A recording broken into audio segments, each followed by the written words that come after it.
मुझे दुख और तकलीफ इस बात की है कि मैं अगर हिसार में आऊं और आपसे ये कहूं कि मुझे हिसार के किसी म्युनिसिपल स्कूल में चपरासी बना दो, तो आप कहोगे राजीव भाई आपकी क्वालिफिकेशन क्या है, और मैं कहूं मेरी कोई क्वालिफिकेशन नहीं है, तो आप मुझे म्युनिसिपल स्कूल का चपरासी भी नहीं बनाओगे। और कल को मैं हरियाणा का चीफ मिनिस्टर बन के आ गया, तब क्या करोगे?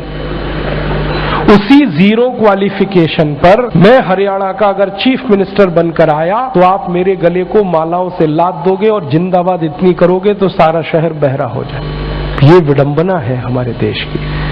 जिस व्यक्ति को मिनिमम क्वालिफिकेशन के आधार पर किसी स्कूल का चपरासी नहीं बनाया जा सकता, वो व्यक्ति मुख्यमंत्री हो सकता है, राज्यपाल हो सकता है, प्रधानमंत्री हो सकता है, राष्ट्रपति हो सकता है। विडंबना इस देश की पता है क्या है? जिस व्यक्ति ने जिंदगी में कभी खेत में हल नहीं जोता वो कृषि मंत्री। सालों साल इस देश में शिक्षा मंत्री ऐसे लोग रहे जो कभी स्कूल नहीं गए पढ़ने के लिए। मैं बस नाम नहीं ले रहा हूं, बाकी आपको सब पता है। इस देश में एक व्यक्ति ने जिंदगी में कभी चाय की दुकान नहीं चलाई, वो देश का वर्षों वर्षों वाणिज्य मंत्री रहा जिसने दुकान नहीं चलाई कभी।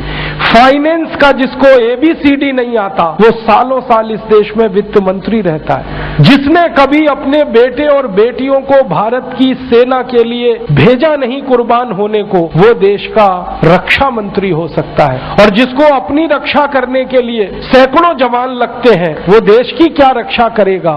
सोचो आप। जिस व्यक्ति को जिंदगी में कभी विज्ञान और तकनीकी का अंतर पता नहीं है वो साइंस और टेक्नोलॉजी का मंत्री हो सकता है, और जिसको इनमें से कुछ भी पता नहीं है वो प्रधानमंत्री हो सकता है। इससे ये विडंबना है हमारे देश की।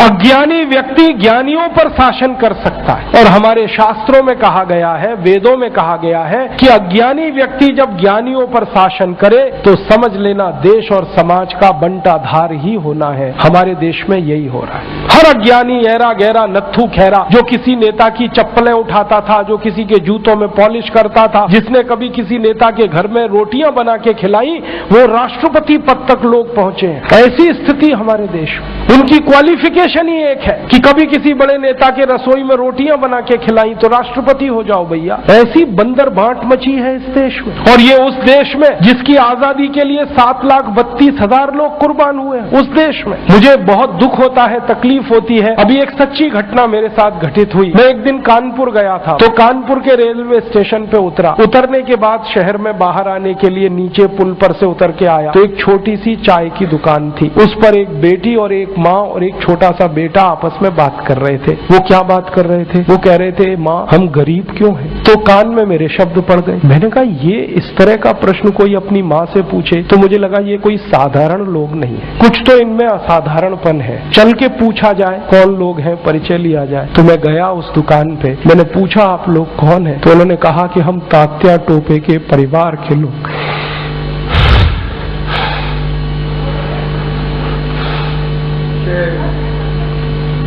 हमारे देश में तात्या टोपे के परिवार के लोगों को चाय बेचनी पड़ी और गद्दारों को सिंहासन मिले,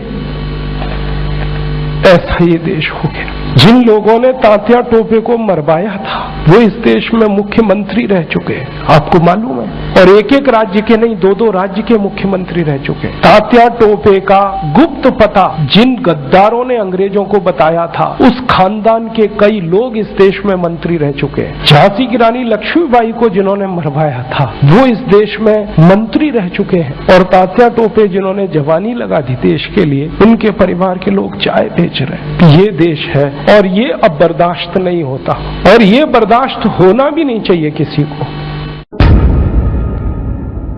सारे देशभक्त हमारे वीडियो को लाइक, शेयर और हमारे चैनल को सब्सक्राइब करें। जय हिंद।